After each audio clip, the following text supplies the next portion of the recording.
Sum of 5 consecutive integers is 145. Then find the sum of next 5 consecutive integers. Very standard model and important model.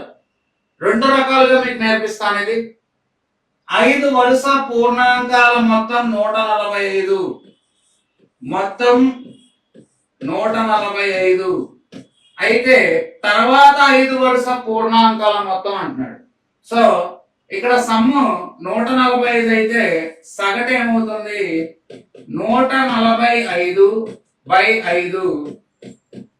ఎంతండి? 29. అంక శ్రేణిలో ఉన్నప్పుడు సగటు సరిగ్గా మధ్యలో ఉంటది అని తెలుసుకోండి. సగటు ఎక్కడ ఉంటది? మధ్యలో ఉంటది. మధ్యలో ఉన్నప్పుడు అటు రెండు ఇటు రెండు రాసుకోవాలి. 5 numbers average is located at the center. 5 వరుస సంఖ్యలు అంక శ్రేణిలో ఉన్నాయి. సగటు ఎక్కడ ఉంది? మధ్యలో ఉంది. మరి మధ్యలో 29 ఉంది. తర్వాత 30, 31 వస్తాయి. ఇటు వస్తే ఏమొస్తుంది? 28, 27 వస్తాయి. అవునా?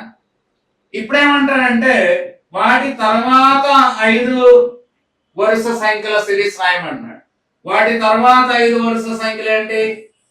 32, 33, 34, 35 అండ్ 36. ఓకే, ఇప్పుడు ఈ 34 యావరేజ్ కాబట్టి ఈ 5 వరుస సంఖ్యల మొత్తం ఎంత అంటే 34 into 5 తీసుకోవాలి మనం. అంటే ఆన్సర్ ఏమవుతుంది? 170. Option C 170 is the right answer.